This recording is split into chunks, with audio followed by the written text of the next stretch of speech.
दुनिया भर में पाकिस्तान की पोल खोलने के बाद कल ऑल पार्टी डेलीगेशन के मेंबर्स ने प्रधानमंत्री मोदी को रिपोर्ट सौंपी।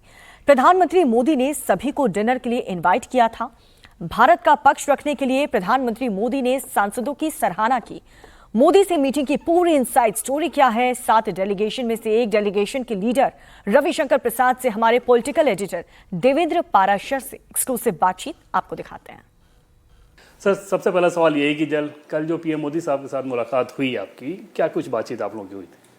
देखिए, मुझे अपने भारत के प्रधानमंत्री पर बहुत गर्व हुआ। आज तक इस तरह का मल्टी पार्टी डेलीगेशन विदेश गया है क्या किसी राष्ट्रीय मुद्दे पर? मुझे याद है कि जिनेवा में अटल जी और सलमान खुर्शीद गए थे नरसिंह राव के समय। बांग्लादेश के समय क्या हुआ था मुझे पता नहीं है, लेकिन इस तरह से हर पार्टी के लोग जाएं। पूरी दुनिया ने सराहा। मतलब जब मैं परिचय कराता था देवेंद्र जी कि ये कांग्रेस से हैं, ये शिवसेना से हैं, ये कश्मीर के हैं, ये दक्षिण भारत के तंबी दुराई हैं, तो पूरा अवाक हो जाते थे कि भारत की विविधता लोकतंत्र की यहाँ प्रस्तुत है। तो ये उनकी सोच थी। मैं बहुत कृतज्ञ हूँ कि उन्होंने मुझे यूरोप भेजा। कल सभी दलों के लोग वहाँ आए थे और मुझे भारत के लोकतंत्र और प्रधानमंत्री की सोच दोनों पर विश्वास हुआ। एक तरफ उनके नेता क्या क्या बोल रहे हैं मुझे बोलने की ज़रूरत नहीं है। वहाँ शशि थरूर भी थे, वहाँ मनीष तिवारी भी थे, वहाँ आपके बाकी समाजवादी पार्टी के राय साहब भी थे, वहाँ बीजेडी के लोग भी थे, वहाँ आनंद शर्मा भी थे, वहाँ सुप्रिया सुले भी थी, बाकी सारे मेरे साथ अमर सिंह गए थे कांग्रेस के, वो भी थे। ये क्या दर्शाता है?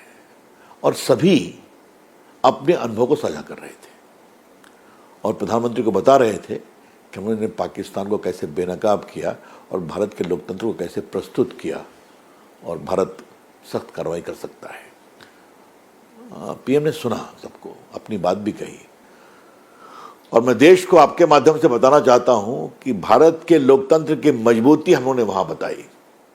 उस टॉपिक पे आएंगे। यहाँ फिर से एक चीज़ को समझें कि आमतौर पे देश में ये धारणा रहती है कि राजनीतिक तौर पे क्योंकि विभाजक रेखा इतनी तीखी रहती है कि ऑलमोस्ट इनेमी जैसे ही फीलिंग रहती है लोगों के बीच। लेकिन कल जो विजुअल दिखा उसमें दिख रहा था कि प्रधानमंत्री नरेंद्र मोदी किस प्रकार से शशि थरूर हों, मनीष तिवारी हों, आनंद शर्मा हो, एकदम कम्फर्ट के साथ दोनों बातचीत कर रहे थे। पीएम भी इस तरह से कर रहे थे और शशि थरूर भी वैसे ही बात कर रहे थे जैसे आप लोग पीएम मोदी से बात करते हैं। तो ये कम्फर्ट ये क्या कहता है? देखिए, इस कंफर्ट का पिच मोदी जी नहीं बनाया था। मैं फिर कहूंगा, जैसे देवेंद्र जी, मैं अपने अनुभव से बताऊं कि मैं परिचय कराता था।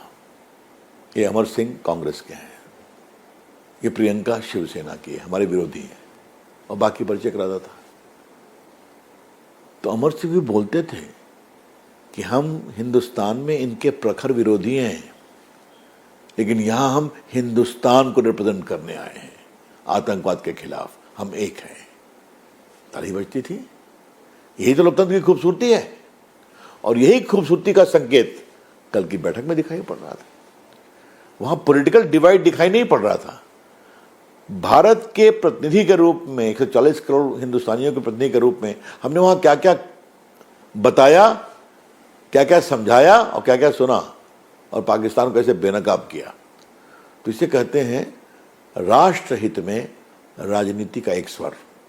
मैं रिपीट करूंगा, राष्ट्रहित में राजनीति का एक स्वर, ये कल दिखाई पड़ा। एक चीज़ कहते हैं टोन एंड टेनर। तो शशि थरूर जो फीडबैक दे रहे होंगे या जो बात कह रहे होंगे, मनीष तिवारी जो कह रहे होंगे, आनंद शर्मा जो कह रहे होंगे, इस तरह से कनी मुझे की बात कर लें, अभिषेक बनर्जी, इस तरह के दूसरे नेताओं की बात कर लें, क्या टोन और टेनर एक ही तरह का था और एक ही सुर में, कि सब एक सुर में ही बोल रहे थे? कोई ऐसी भी चीज़ की सरकार को डिस्कम्फर्ट करने वाली बात इन नेताओं के द्वारा? ऐसा तो मुझे नहीं लगा।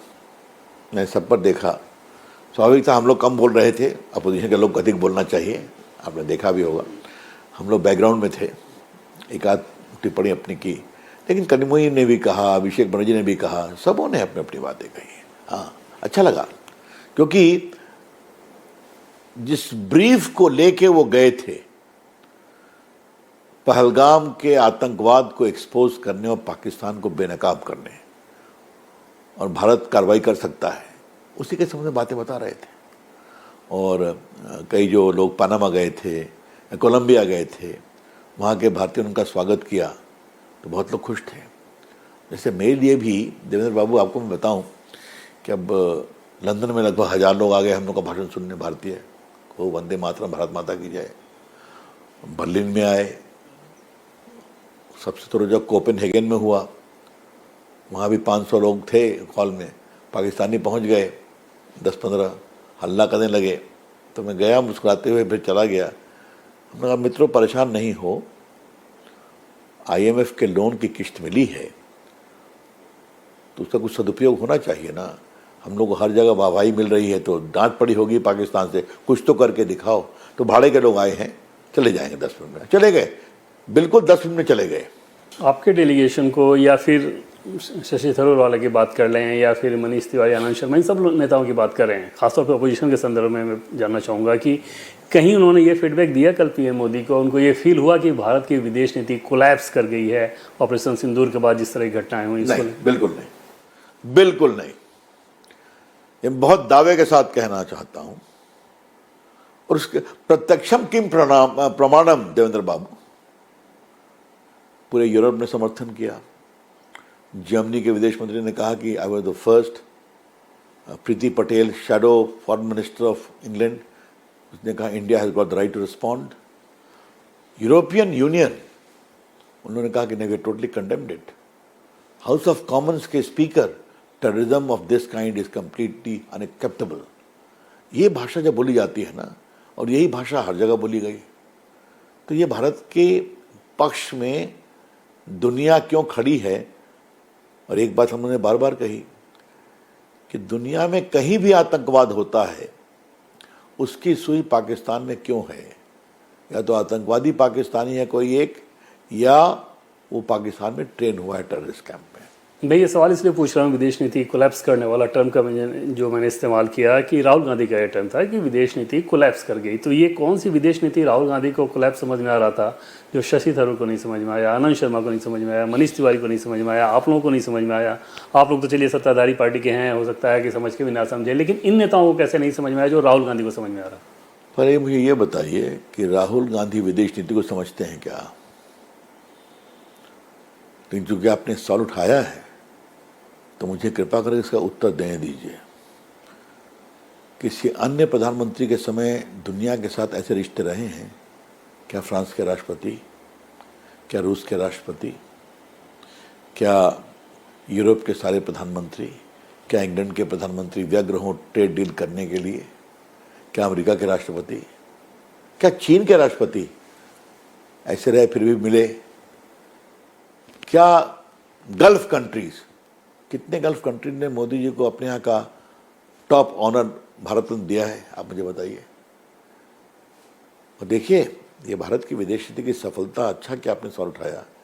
इस बार किसी गल्फ कंट्री ने कोई भी टिप्पणी पाकिस्तान के पक्ष में की है क्या? मुझे बताइए। बल्कि जो लोग वहाँ गए थे वो कल PM को बता रहे थे कि हम लोगों ने किस तरह से ऑनलाइन जो कैंपेन चलता है कुरान को लेकर, बाकी को सबको बंद कर दिया है। वो समझते हैं ना। कई देशों ने कहा है कि अब जो ऑफिशियल वर्जन होगा कुरान का वो हम लोग ही डालेंगे ऑनलाइन पर, वही पढ़ा जाएगा जो ट्रू इस्लाम की कहानी है। पाकिस्तान एक ऐसा देश है जहां जनरल और टेररिस्ट में कोई फर्क ही नहीं है। और आपका चैनल देखा जाता है, हमने इस बात को समझाया, बहुत लोग भूल गए थे कि हम दोनों एक ही दिन पैदा हुए थे ना, 14 अगस्त 47 को पाकिस्तान, रात में 15 अगस्त को हम कहाँ से कहाँ पहुँच गए, वो कटोरा लेकर घूम रहे हैं। यूरोप में क्या इस बात को लेकर एहसास था कि इस्लामिक रेडिकलिज्म और उसके आधार पर आतंकवाद को खड़ा करना है? क्या यूरोप के देश बखूबी समझ रहे थे? बिल्कुल बिल्कुल। आजकल मैं उसको कहता हूँ पॉलिटिकल इस्लाम, रेडिकलाइजेशन नहीं। हाँ, तो रामलल्ला जी का मैं केस बहस कर रहा था तो मैंने कुरान को पढ़ा था, समझा था। आजकल जो नया एक कॉन्सेप्ट आ गया है कि कोई भी मौलवी खड़ा हो जाता है और अपने इंटरप्रिटेशन देने लगता है, कोई भी आतंकवादी, हाफिज सईद भी अब वही सुनाना शुरू करते हैं, अपने आतंकवाद को जस्टिफाई करते हैं। मतलब क्या है इसका? तो कई देश समझे हैं और वहाँ भी पूरे यूरोप में समझ रहे हैं जिन देशों में आप गए थे उसमें सबसे ज़्यादा किस देश ने भारत की बात को समझा और ऐसा लगा कि एकदम से सेम पेज पे हैं? नंबर वन सभी ने समझा, लेकिन नंबर वन जर्मनी है ओपनली। उसका बहुत बड़ा कारण है कि वो बहुत भारत के साथ आर्थिक रिश्तों को भी मजबूत करना चाहते हैं। देखिए, नाटो की समस्या आप जानते हैं, तो आजकल नाटो अपनी जगह जो है सो ही है, आजकल वो बायलैटरल रिश्तों को भी बढ़ाना चाहते हैं। तो लगता है कि हमें आना चाहिए। इंग्लैंड तो ट्रेड डील कर ही चुका है, मैंने हर देश, मैं रिपीट कर रहा हूं, क्या इंग्लैंड तो कर चुके हैं, क्या जर्मनी, क्या डेनमार्क, क्या रोम इटली, क्या जर्मनी, सब भारत को हमारे साथ जल्द से जल्द ट्रेड डील करना चाहिए। तो ट्रेड डील भूखे नंगों के साथ नहीं होती है, ये इसलिए हो रही है कि भारत की अर्थव्यवस्था चौथी बड़ी है। ऑपरेशन सिंदूर को लेकर पाकिस्तान ने एक डिस इन्फॉर्मेशन कैंपेन चलाया बहुत एग्रेसिवली। अपने आगे कुछ अपोजिशन के नेता तो बड़ा उसको कैच कर लिए। क्या उन लोगों ने भी कैच किया था ऐसा इन्फॉर्मेशन? और पाकिस्तान के एक दो सवाल पूछा गया, लेकिन हम लोग के प्रमाण इतने थे जिससे वो कन्विंस थे। जैसे भारत एग्रेसर नहीं रहा किसी भी युद्ध में, भारत ने जवाब दिया। हर प्रधानमंत्री, जवाहरलाल नेहरू हो, शास्त्री जी हो ताशकंद समझौता, इंदिरा जी हो शिमला समझौता, अटल बिहारी वाजपेयी हो बस की यात्रा, मोदी जी हो नवाज शरीफ को अपने शवक में बुलाना, हर ने रिश्ता सुधारने की कोशिश की। बढ़ा आतंकवाद, इसके कारण में जाइए। इसके कारण में है जनरल, और नेता और जनता अपने लिए देश बनाती है। पाकिस्तान एक ऐसा देश है जहां जनरल्स ने अपने लिए देश बनाया है, जिसका नाम है पाकिस्तान। जो न्यू डॉक्ट्रीन है आतंकवाद को लेकर कि अगर हमारे खिलाफ अब कोई हमला होता है तो हम उसे युद्ध के तौर पे देखेंगे और उसी हिसाब से जवाब देंगे, इसकी परवाह नहीं करेंगे कि पाकिस्तान में कहाँ आतंकवादी छिपे हैं। इस बात को लेकर जब कहा जा रहा था उन देशों से, क्या इसको लेकर भी उनकी तरफ कोई सवाल था कि ऐसा ठीक नहीं होगा? कोई सवाल नहीं था। जिसने बात की कि बातचीत तो होनी चाहिए, मैं कहा बातचीत किससे करें? कोई पीएम हो तब तो बात करें, जनरल से बात करें नरेंद्र मोदी जी। क्या लोकतंत्र भारत का इतना हल्का हो जाएगा? आप बात करेंगे अमेरिका के राष्ट्रपति जनरल से बात करेंगे, इंग्लैंड के राष्ट्रपति जनरल से बात, प्रधानमंत्री जनरल से बात करेंगे, किससे बात की जाए? जिसके हाथ में सत्ता की कुंजी है वो अकाउंटेबल नहीं है, वो इलेक्टेड नहीं है। ये एक बहुत बड़ी विसंगति है आज के पाकिस्तान की, जो आतंकवाद का दुरुपयोग करते हैं। इसलिए हमने कहा enough is enough, India has the right to reply. और हमने कहा हमने शुरू नहीं किया, लेकिन हमने अभी सिर्फ पॉज किया है। पाकिस्तान के आचरण आतंकवाद के ऊपर, उनके आचरण पर निर्भर करता है। फिर करेंगे तो हम जवाब देंगे, एक्ट ऑफ वॉर होगा। मुनीर ने धर्म को लेकर जो बातें कही थी, क्या उसके बारे में भी आप लोग? जी बिल्कुल कहा हम लोगों ने कि फासिज्म से यूरोप प्रभावित रहा है। फासिज्म का मतलब क्या है? Hindu and Muslims are different. Muslims की महत्वाकांक्षाएं दूसरी हैं, उनकी अपेक्षाएं दूसरी हैं, उनका संस्कार संस्कृति दूसरी है, वो अलग है हिंदुओं से। यही तो उनका भाषण था ना 15 अप्रैल को। उसके बाद ये घटना हुई। तो मुनीर साहब आर्मी के चीफ नहीं बोल रहे थे, जिहादी बोल रहे थे। तो जो आतंकवाद हो रहा है, ये फासीवाद की एक नई सोच को प्रभावित कर रहा है। ये चिंता की बात है। इंडस वाटर ट्रीटी को होल्ड पे रखने को लेके, एवियंस पे रखने को लेके, क्या इसको लेके कुछ सवाल थे? क्योंकि यूरोप को खास तौर पे वहाँ पे ये माइंडसेट हुआ कि कैसे पानी रोका जा सकता है। बिल्कुल सवाल थे। हमने बताया कि 60 में ये एग्रीमेंट हुआ और 80% पानी 5 नदियों का दे दिया गया पाकिस्तान को। बहुत दरियादिली दिखाई गई।